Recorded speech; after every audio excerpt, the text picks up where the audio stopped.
So, welcome everybody. Thank you for joining us for today's Accounting Alchemy Network Lyceum. Very excited to have a special guest with us, Jeanette Anderson. She's a business development expert who specializes in working with maturepreneurs. And today's topic will be focused on unconscious ageism and what we need to consider around this area to create more humane, diverse, and inclusive workplaces and businesses for humans of all ages. And before we dive into today's chat with Jeanette, just wanted to do a little introduction of myself and also Accounting Alchemy Network in case this is your first time joining us. And I am Alina Nikishina, and I'm one of the co-leaders of Accounting Alchemy Network. And the Accounting Alchemy Network is a grassroots movement where we are working to turn the accounting profession into a vehicle for positive change in the world. And we're shifting away from just accounting for things like money and profits and into really focusing on how we can account for things that we want to be accountable to in our lives and how accounting professionals can be a big part of creating the change that we want to see in the world. Yeah, so in order to support our community members with this goal, we bring in paradigm shifting perspectives from professionals that and business owners that inspire us to do things differently.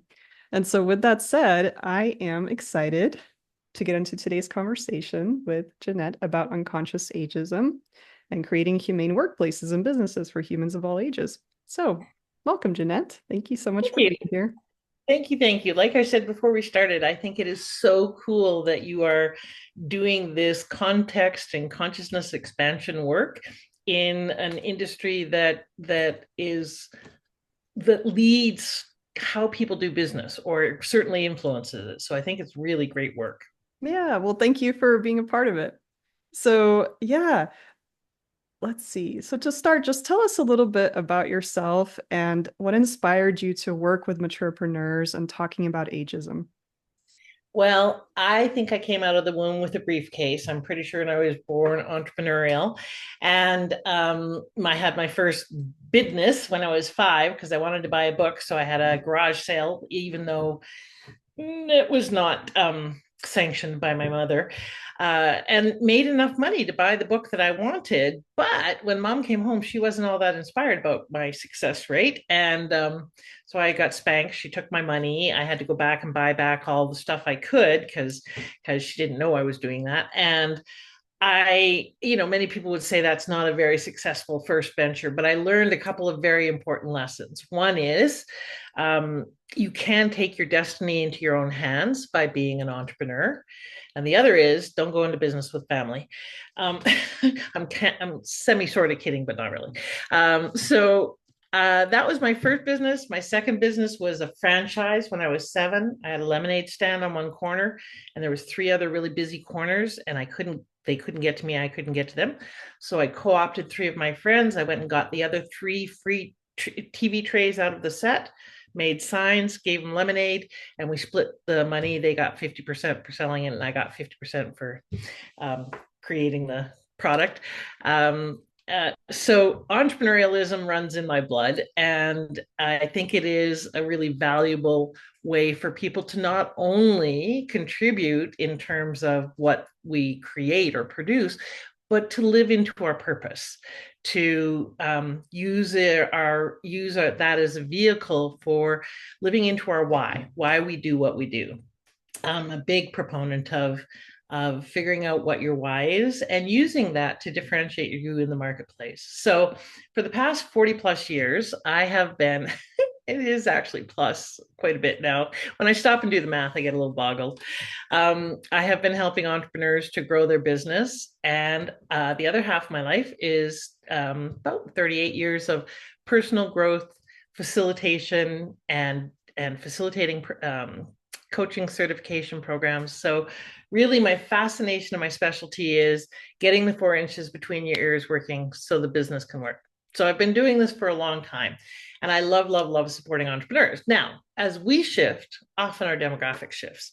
And so I was on the Marketers Cruise in 2020. So to answer your question about how this part came about, I had been supporting women for a decade prior to that, because I think that we were really being called to shift how we do business, and consequently society. I think that's why women were being called to step up more, is to really truly partner with men, which I don't think we have been effectively and efficiently, and to really shift how we think about business. And in 2020, I was on the Marketers Cruise. I was at something called Pizza and Profits. It's networking late at night. And I was talking to a group of people, and someone asked what I did. I was mid sentence answering him. He turns and started talking to someone else. I was like, huh, wow, what a dick. So I politely excused myself and went to another group. And the exact same thing happened. I was like, okay, they can't all be jerks. Maybe it's me. Maybe I'm not showing up. It's like, no, no, that's not it. I have blue hair and I have often polka dot glasses, and I'm large and in charge in most situations. And so that wasn't it. I wasn't turning down my light. I was present. So it's like, okay, what can it be? What's going on here? And I got curious and started to observe every woman on that cruise with gray hair that was in our group of 450, was completely ignored and actually invisible, like not seen. I was at a table of 8 for dinner, and there was 2 older ladies at the other end. Everyone talked to everyone except them. No one talked to them. And at one point, midway through the meal, I kind of yelled down and said, "Hey, how are you two?" The 2 people sitting across from them literally went, "Oh." They were surprised that there was people there. They did not actually register them. So that was enough for me to go, oh, no, no, no, no, no, no, no. I will not be, nor will I let anybody else be invisible simply because of how old we are, or that we may have gray hair, or whatever the case may be. So I started to get really fascinated about the topic and look at what was going on, and recognize that there are 4 major global trends going on right now that everyone in business needs to know about, and very few do. And that's what I'm here to bring awareness about, is how those impact business, the world, and our society. And so that's how I came to be interested in maturepreneurs. It's a long-winded Oh, story, but it gives you yeah. some context. Well, thank you for sharing. Well, I want to know what those trends are. And also, I mean, I was going to ask you about just how do you define unconscious ageism? I mean, you were kind of already explaining, your own personal experience of feeling like, Right. Well, and I you and I have actually a definition here that I do think fits it, and it's in an article that I'll share later with a bunch of resources. But it's basically our failure to be rational and logical is a result of unconscious bias, and it is used because these biases happen without us even knowing about them, and they're automatic and occur in a split second. And there's a lot of them, way more than we think of, right? Like this article just outlines 26 of them, and most of them apply to most of us. We grow up with things in our culture, in our family, in our religion, in our society that impacts what we believe and how we believe it. If you're an American, you're typically either a Republican or a Democrat, and your whole family has been, and therefore you are. That's an unconscious bias. There's a lot of prejudices that come out of the not really stopping to think about what we believe. And like most beliefs, they're installed when we're very young, and they go into the realm of just, that's just the truth. And because we hear those things in our voice, we think there are beliefs, but they aren't. They're actually other people's beliefs and attitudes and so forth that get installed in us. We don't come in prejudiced. We don't come in, thinking that people who are fat are wrong. That gets instilled in us. And often when we're very young. So I think it's fascinating and wonderful that the people watching this and listening to this are willing to at least look at and consider, I have some unconscious biases and I don't want them to be unconscious. So let me take a look at this. Yeah, absolutely. We talk a lot in Accounting Alchemy about unconscious bias. So far, we've been talking about it through social justice, so like racism. Um, and yeah, I think it'd be really cool to talk about ageism also. So, can you give us some examples, some additional examples of how ageism shows up in like business or workplaces? Sure. Lots of different ways. And, um, I think what I want to say is that the two isms that are still fairly um, off the radar and, in fact, often condoned are sizeism and ageism. Sizeism is one that's really quite big. Sizeism, looksism, that is really quite big. And there's tons of studies about biases in social justice, biases in hiring practices, biases in promotion practices for people who look good, i.e., are attractive or are the right size. Right size being not too skinny, not too fat. And I've kind of been the not to co-opt this from sizeism, but it's an example of how this happens in some subtle and not so subtle ways. There, many years ago, I was doing a proposal with a partner of mine to do some sales training for an accounting firm, actually, MNP in Canada. And the vice president of sales told my partner that they wouldn't hire me. She could present and teach. They wouldn't hire me because I was too fat. This came from, and literally verbatim, that's what he said. And it was incredible to teach his sales force because of that. The irony of it, not only was it blatant prejudice, but the irony of it was that he was 300 pounds himself and 5'4". So wider than he was tall. But it was okay for him, but it wasn't okay. So there was both sexism and sizeism at play. So so there are things that we assume and judge, again, consciously or unconsciously, even though we may have that ourselves or be that ourselves. um, and so older people often have ageism as a bias themselves. Inner ageism goes on a lot. We have all sorts of assumptions about our limitations and who we should be and how we should be as we age. Tons and tons of them. And an example of how that plays out in the workplace, I have a person who is partnering with me on the conference here in Calgary, highly competent woman, highly trained and skilled in very relevant skills right now, like change management and so forth. Lots of credentials, lots of expertise, lots of relevant experience. She has put out over 300 resumes and gone on 27 interviews. Totally appropriate for the roles, interviews well, highly capable. In 27 interviews, she hasn't been hired. She's 62. Um, you can't tell me out of 27 interviews that someone who's highly valued, that's not a result of ageism, because all other factors are equal. And so it still happens. Now, they don't say that, they just don't hire her. Yeah. And What do you think is the barrier? Or like, what do you think is going through these people's minds that are making these hiring decisions? that's a great question. I'm just going to try and close down a few things because my internet is jumpy. I don't know if yours is. The unconscious biases that go with ageism. The person that they're hiring who is more experienced and older will want to get paid more than someone who's younger. Of course, they bring more value to the table, but for companies that are cost conscious, that's one consideration. There's an assumption that they will be sick. that they're going to have to pay out more for these people because they're going to be using social services and EAP programs up and so forth, which is actually not based in fact or statistics.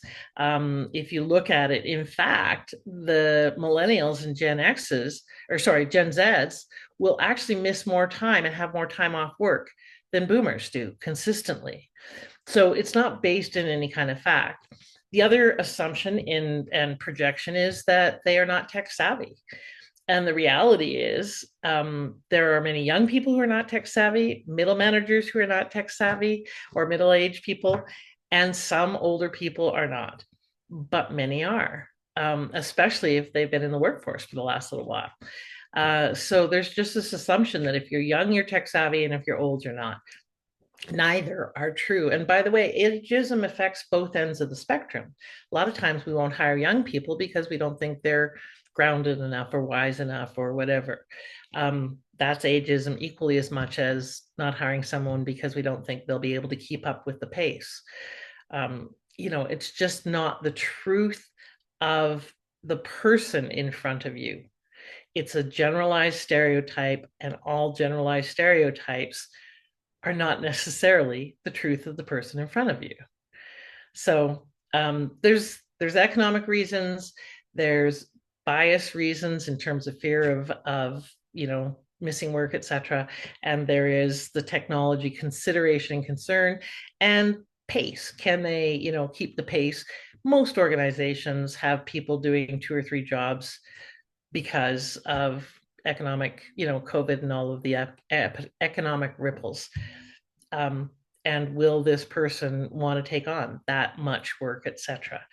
In many cases, boomers, because of work ethic and how we grew up and how we work, will work circles around younger counterparts. But again, that's not seen in that general dismissive bias.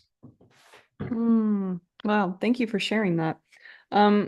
I'm curious from your perspective, what would it look like to have more age diverse workplaces or like businesses where all people of all ages are valued? What do you see as like the main benefits to Oh, having? there's really big and practical benefits that, again, people are not paying attention to. The first one is there's what they call the happiness U. People are happiest when we're very young and when we're older. Happiest, most content with ourselves, least stressed out. And so when older people come into workplaces, whether it's big or small businesses, they tend to immediately, and this is statistically, they've done studies on this, positively impact morale. Because they are happier, they're less stressed out, they make better bosses in many cases, and or just generally make the workplace more pleasant. And that helps a lot with retention, with attraction, with productivity. And yet companies don't recognize that. If you hire someone between 30 and 55, you are guaranteed to be hiring someone who is stressed out, who is probably exhausted, who is juggling multiple things, family, et cetera, et cetera. And they tend to have less positive impact on the culture in terms of happiness and so forth. So happier workplaces is one thing. Secondly, I think the we lose track of how innovation really works. Innovation is a combination of starting with a blank slate, which is what younger people with less experience bring. So hire younger people who don't have preconceived notions, who think in terms of what's possible, who are visionaries, who have that blank slate without all the preconceived notions and constraints that come with experience, etc. But that alone can create innovation through trial and error, which can be very time consuming and money consuming. What boomers bring to boomers and Gen Xers to innovation is context. So experience, but and not that they're choosing from the past, but they are using the past to inform some things that make sense now. So it's not a case of, oh, well, we tried that in 1982 and it didn't work, so let's not try it again. It's more a case of, okay, well, based on human nature and lots of experience, here's what works with this. Why don't we try this first? And bringing that together with that blank slate creates a really balanced and powerful approach to innovation. It doesn't work if either piece is missing. So we need younger and older to come together to really accelerate innovation. If people want innovation, it's not typically doesn't come from that middle tier where people are stuck in the what they're doing right now and tend to have a more limited perspective. Not all, of course, this is another stereotype, but in general. The other thing that they bring is groundedness. So they have a work ethic, they tend to be more patient, they tend to be wiser. And when I say tend, there's lots of wise young people and stupid old people. So, it's not a given that just because you're old, you're wise. However, they do have the advantage of experience and expertise, a lot of life lessons. So they tend to be more well rounded in terms of dealing with human nature, in terms of having had experience with things and being more grounded in humanity. So they bring more of that humanity to the workplace. They bring their whole selves. We tend to, as we grow older, compartmentalize ourselves a lot. I'm this way here at work and I'm that way in the family. As we get older, we recognize that that's BS and arbitrary, and we bring all of who we are to what we do all the time. And that groundedness tends to provide permission for others to be all of who they are. And it tends to provide a much safer space for many people. So now, and that's just aside from the experience and expertise that they bring, which can really elevate and accelerate results. Yes, you can get a cheaper resource. Will they be as productive and powerful and contributory as quickly? How long will the learning curve be? It really is a balance of what is going to actually create that bottom line contribution the fastest. And in many cases, it's not the cheapest person or resource. Mm. So those are some of the things they contribute. And the other thing is, boomers and Gen Xers tend to be lifelong learners. So they bring a real appreciation for learning to an environment where often, traditionally, generationally, millennials tend to change jobs every 2 years, 2.5 years. They get bored, they move on. That's how they learn. They learn through change, right? We learn through more structured growth. Neither is wrong, but for a company's continuity, having someone committed to growth within the current environment can support less turnover to get that same growth. So that's another benefit and advantage. Obviously, I think we rock. Yeah. I am biased. I hear 100%. that. No, that's great for being an advocate for yeah, absolutely.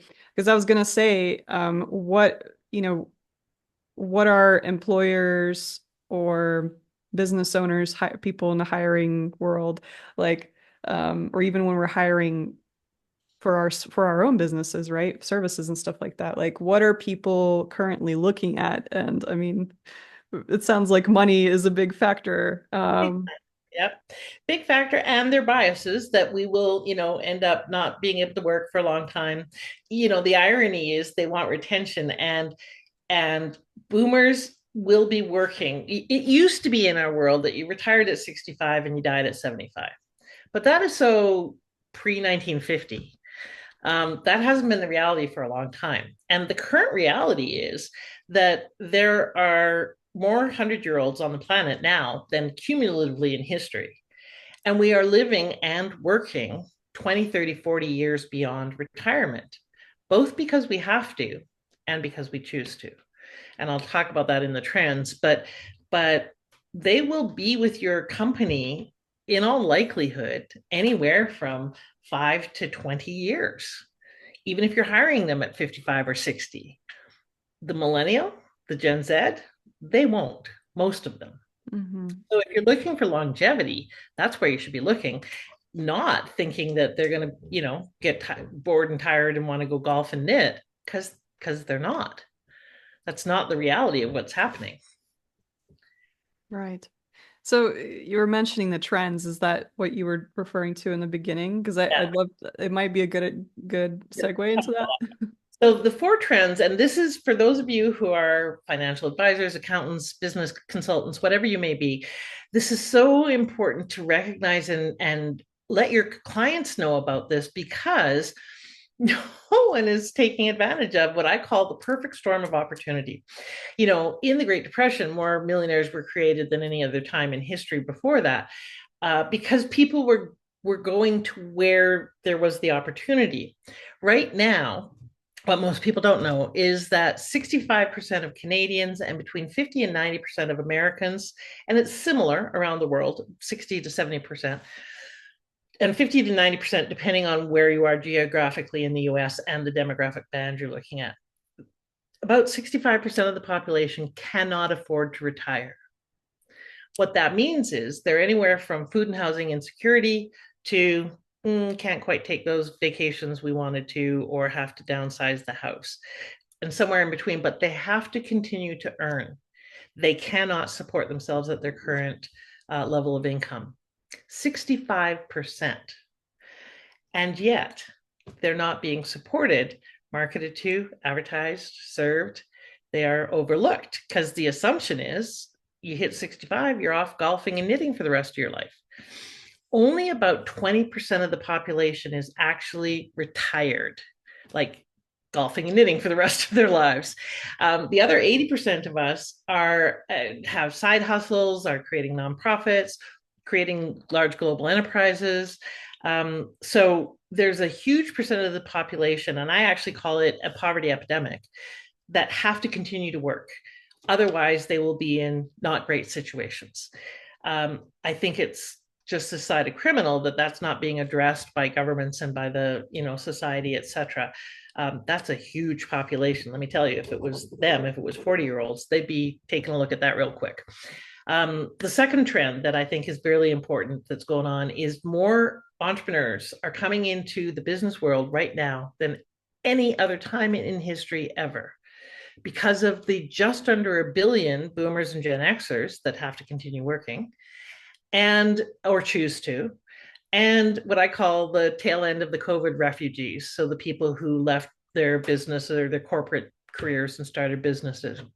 That's still happening a bit, and that great resignation, etc. But right now, more entrepreneurs than ever in history. And again, very few people addressing that huge wave that's coming in and needs services and support. The third trend is what I call the loneliness epidemic. Well, I don't call it that. There's a loneliness epidemic, but how I think this relates is especially entrepreneurs who are solopreneurs and or work in small businesses, and older people tend to be more prone to isolation. 1 in 4 North Americans say that loneliness is impacting their mental health. That's 25% of the population, and I think that's probably underreported. And a good percentage of those are older people and entrepreneurs, bring them together even more so. So we need community. It is extraordinarily hard to find communities, events, activities, groups for maturepreneurs, for this entrepreneurial demographic. It doesn't exist. You can join regular entrepreneurial cohorts and groups and so forth and so on, but they don't address any of the specific and special issues that we have. And again, you tend to be unconsciously age biased in those groups and not, seen or profiled or have the same kind of impact. So there's a lot of people who need community and very few communities, especially for this group, that exist. The fourth trend that's going on right now, that's once in a century, or once in a point in history, is that there's more wealth. So conversely, we've got a poverty epidemic, and more wealth is in the hands of boomers right now than any generation ever in history. 79.5% in North America is in the hands of boomers and Gen Xers, and is transferring to Gen X and millennials. What that means is that there is a huge amount of buying power.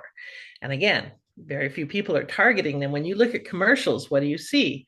Depends, Viagra, life insurance, stair lifts, seniors' homes. That's for that small percentage of the population that is not, that has lots of services and support. I call it, not very kindly, the D&D market, the decline and decrepitude market. But for the rest of us that choose to continue to contribute, that choose to continue to make a difference, um, and or have to, nothing targeting us, no events, no, et cetera, et cetera. So that's why I'm creating the maturepreneur world. In terms of economics, companies and services that recognize this trend, this demographic, will be ahead of the curve, will be ahead of that tsunami, the silver tsunami or the gray wave, whatever you want to call it. It boggles my mind that we are not a target market on the radar of major banks and insurance companies and financial investment companies, etc. Because again, they think we're done. I'm like, oh no, just getting going. So it is a huge opportunity for people. Yeah. And just two other quick stats: people who have purpose and meaning in their life at any point, but especially older, tend to live 7 years longer than those that don't, and 7 qualitative years, happier, healthier.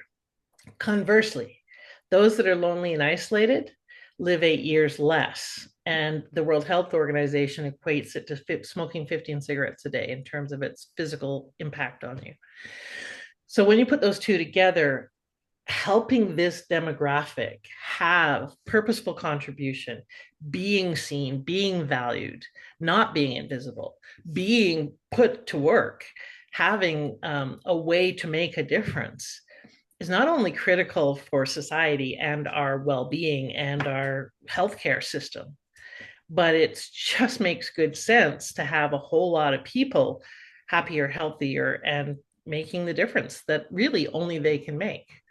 So that's my rant about the four trends. And I think really, truly, the question to be asking your clients, if you want to help them make money, is how can they take advantage of the convergence of those four trends at this unique time in history for repositioning their products and services, for checking if they're actually having conversations in their marketing with that demographic, for taking a look at what new things could be developed in terms of products or services. It's just under 1 billion people globally and trillions of dollars in the hands of those people in the US. To miss that is just dumb. Dumb.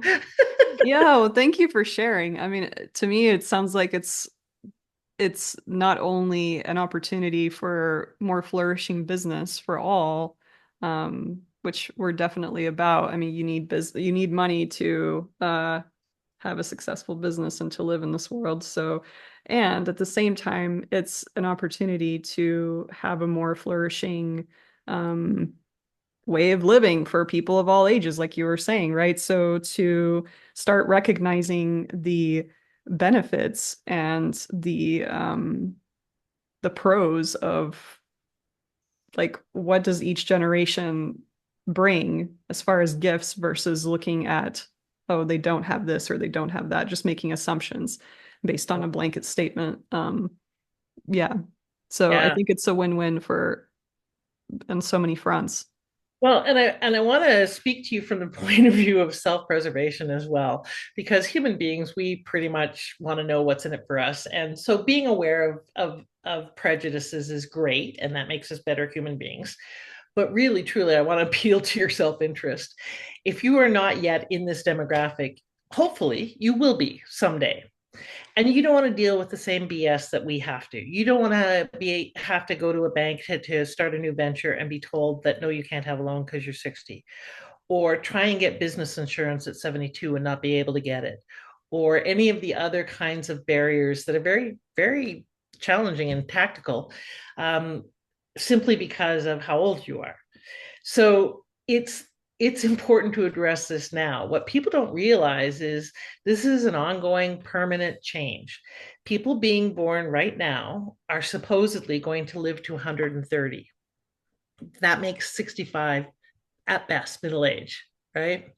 So we really need to shift how we think about retirement, about what we're doing economically with our life. The model of save up and then quit is just not functional when we live 100 years.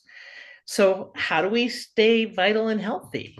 There's a lady here in Calgary, where I am, Calgary, Alberta, Canada, Marjorie Zingle, who started a data center when she was 69, just because there was an opportunity. And so she didn't know anything about it. She bought the center and turned it around, is the only woman running one in North America, and has been very successful with it. She's now 89 and she is expanding. She took on 20,000 additional square feet, had a hell of a time getting the approval and the financing, even though she's got 20 years of history, even though she has a successful business, and is starting her new tech business, which, by the way, her previous tech business won an award.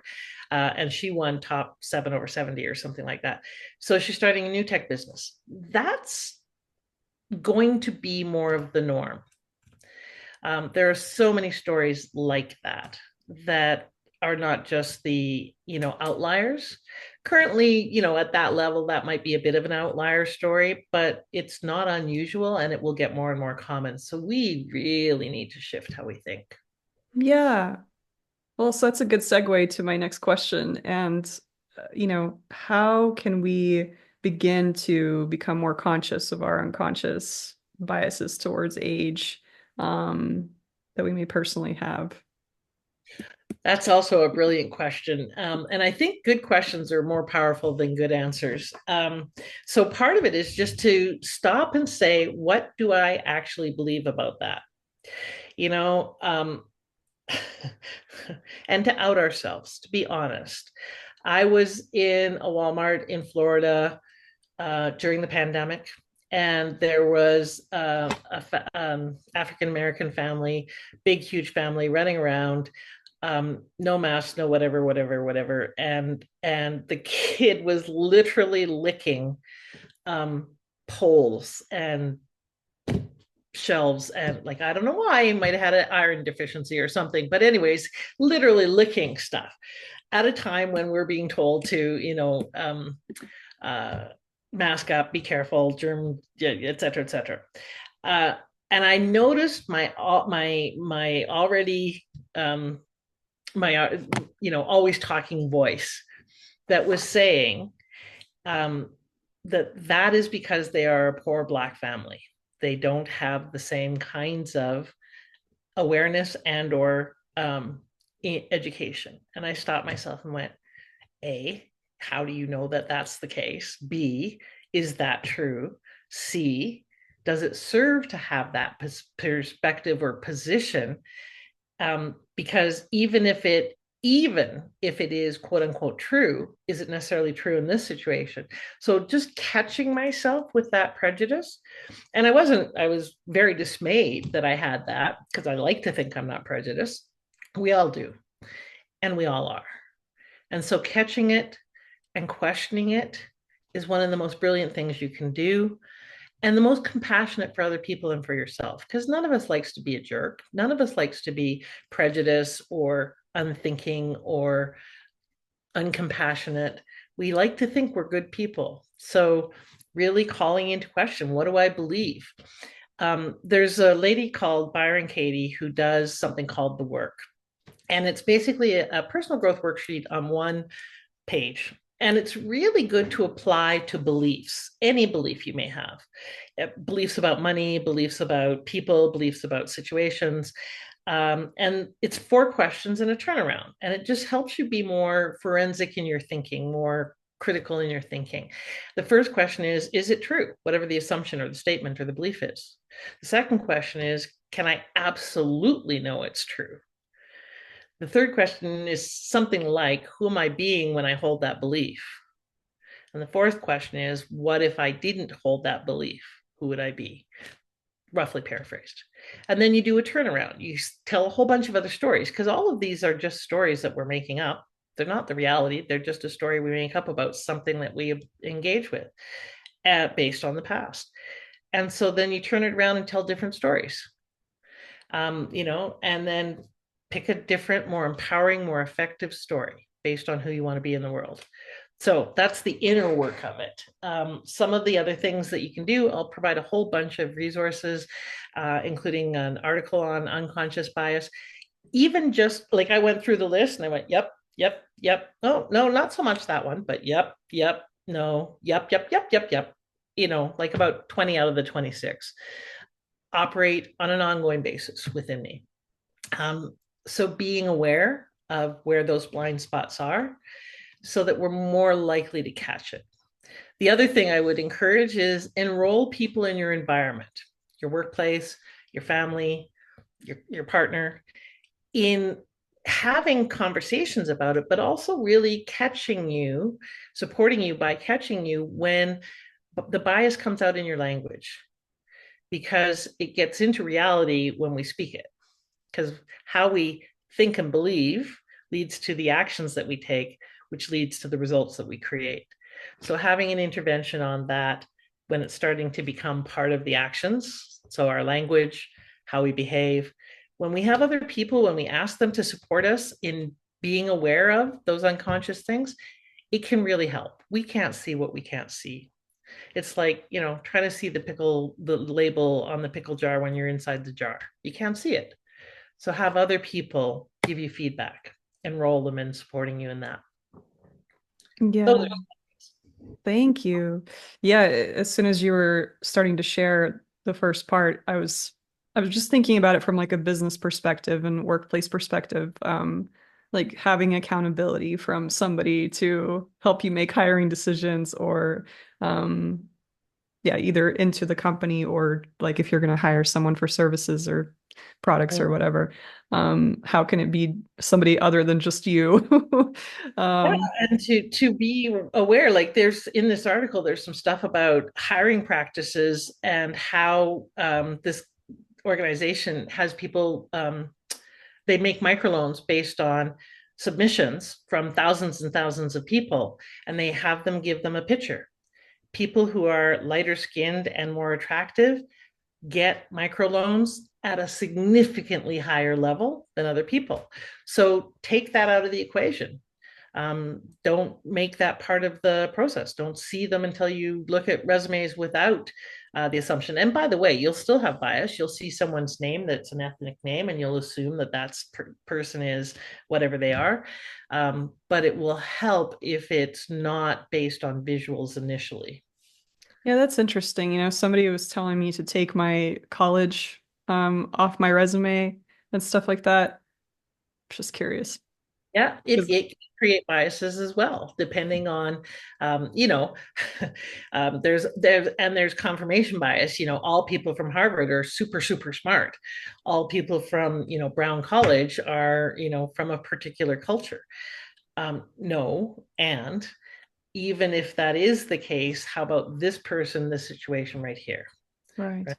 So, is it easy to get into Harvard? No. Does that necessarily mean that person has the kind of intelligence you want to need and that everybody is successful in Harvard? No. No. Right. So, yeah, Yeah. it's so insidious and sneaky, and it can get to feel, like I think there's sometimes this backlash against political correctness because we feel like, oh my God, I can't just be human. And it's not that. It's not that you're bad or wrong if you've got biases. We all have biases. That's part of being a human being. We're subjective. There's not a human being alive that is objective all the time. So, great. Embrace it, learn about it, figure out which ones you want, which ones you don't, and then go from there. Yeah. Like you said, being honest with ourselves and taking responsibility as versus just saying like, oh, that's how it always has been or how it always will be. I mean, it's pretty clear from what you've shared. I mean, you've shared so many amazing trends that things are already not as they seem and they're changing even more going forward. Yeah. So, Yeah. yeah. So, I'm curious, what advice, I don't know, would you have for professionals who might have experienced age discrimination Great. or business owners? Okay, I would have the same advice. Now, I want to preface this with, and I hope I'm not out of line by swearing it, but I tend to be a shit disturber anyways. So, and have always been, which is why I tend not to do well in corporate. I have done my time in the corporate trenches and usually can only manage 2 to 2.5 years before I go, no, no, no, too much politics and BS and bureaucracy, oh my, and go back and start my company. Um, so I'm not the best person to ask about how to be effective in corporations. However, that said, I think that one of the things that we need to do with any prejudice is call it out, is to acknowledge it, make it, bring it out of the shadows where it hides into the light, but to do that with as much compassion as possible. People truly are doing the best they can with what they know. That person who is judging is doing so because that's what they learned. That's what they were told is the right way to be. That's what their experience has reinforced for them. Doesn't mean that they're necessarily a bad person. It means that they're operating from some biases and they're just trying to get their needs met, like you and I. And as much as we may think that they are, wrong, bad, terrible, awful people, we need to look at the behavior, not our preconceived notion about them. We don't want to, react with bias to bias. We want to get to a neutral space and with as much compassion as possible for them and us, call it out and say, something like, I'm curious, that sounds like it might be an age bias. I'm wondering if you have any policies around age hiring practices. Or so make it about the policy, not the person. Make it about the facts, not the story. And that's part of creating a safe place for having difficult conversations. So here's what happened, not you meant this or you thought this. If Nelda was in a situation, the lady I was telling you about, and someone said, well, no, we don't think you're right for this job, she could simply say, I'm curious, what is the criteria for your selection? What is it about how I presented that may not fit for you? So delve a little deeper. Don't be afraid to ask the questions and don't be afraid to say, in my experience, so being accountable in our language, I, not you, have experienced this. And for me, that strikes me as ageism. I wonder if that might be at play here. I wonder what might be going on, or is it purely a matter of something that I did personally? I would really appreciate your feedback. So call it out. When you see it, call it out. And if you are observing it in a client or in a coworker and a manager, approach it from the perspective of self-interest, like, hey, Bill, I noticed that you give, I don't know, the older people in our company less time in meetings to talk, or something that is documentable, right? That you can actually point to. I'm curious what that might be about. And I also would like to encourage that we provide some kind of system or process for everyone to get equal airtime. Or I'm, curious what might be behind that. Can we have a chat conversation around it? So call it out. And that's scary because we're confronting what we consider to be authority. There is a bias where we want to belong, basically. We want, and groups conform to one another. And that can create the kind of mob mentality that keeps prejudices in place. So be willing to call it out yourself. Be willing to be an advocate when you see that around you. Teach your kids, watch your own language for your own biases, because that's really where it starts, is within us. And if you are, someone who cares about this in any capacity, be an advocate, write articles, go to meetings, get more aware, be active. There's a great blog called Yo, Is This Ageist by Ashton Applewhite, who I'll tell you about her book and stuff in a minute.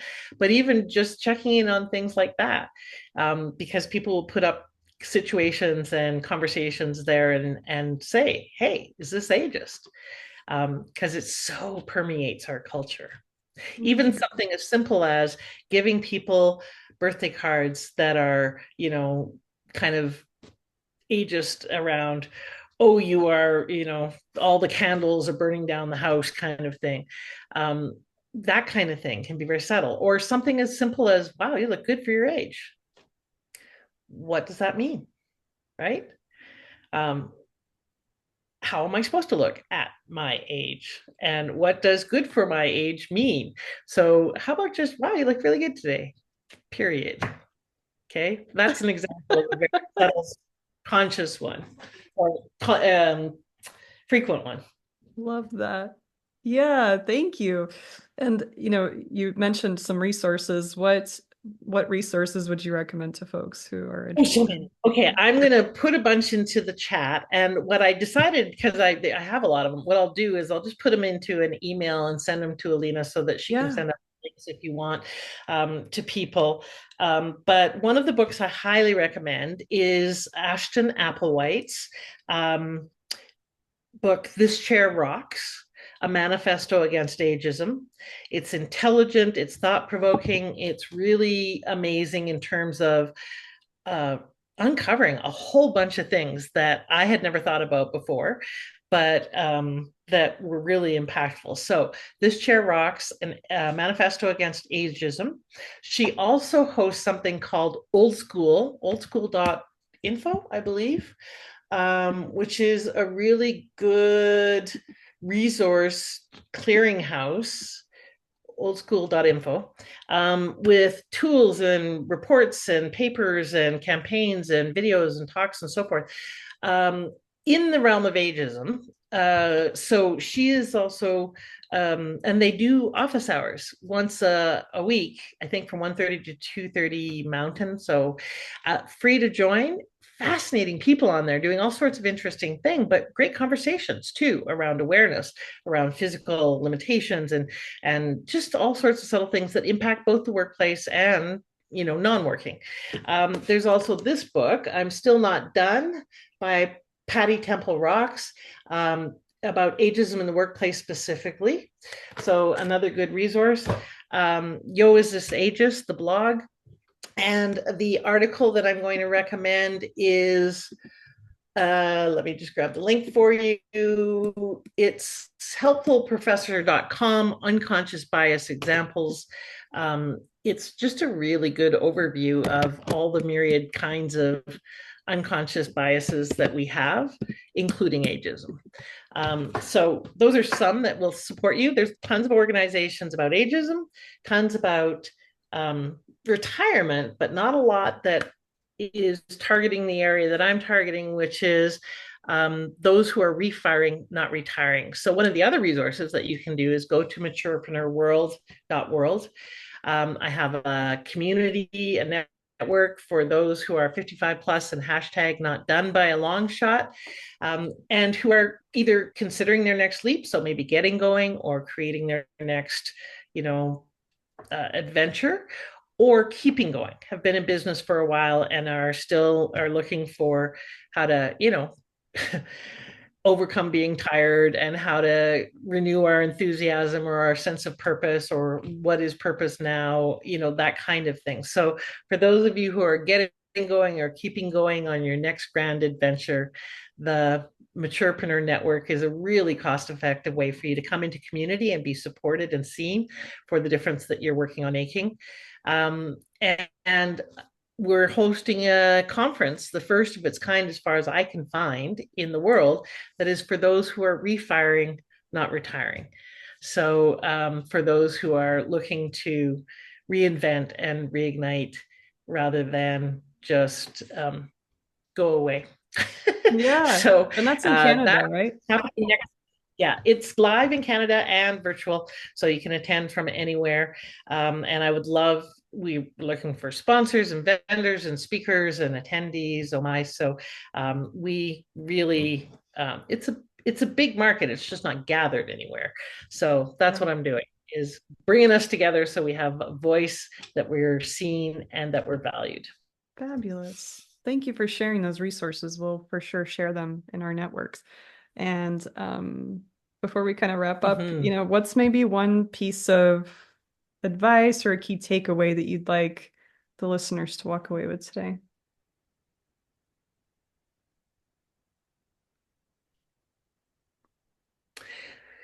Okay, I'm going to say two things. One is, um, we never know what's going on in the hearts and minds of other people.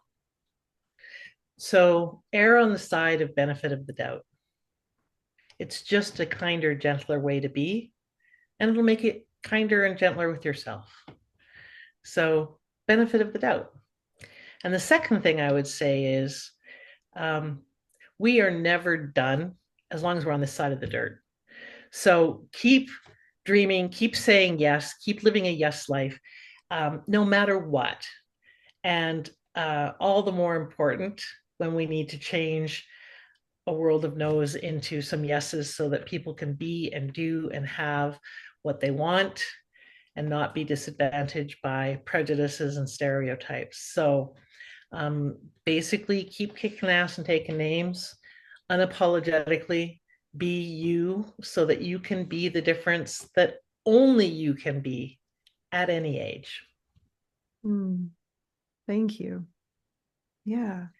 And if people want to connect with you, I know you mentioned the Maturepreneur World website, but is there any other way that people could connect with you if they want to learn more about your work or what you're Yeah, you creating can in the world? connect with me on LinkedIn, and I have a Facebook community called the Maturepreneur World that you're welcome to join.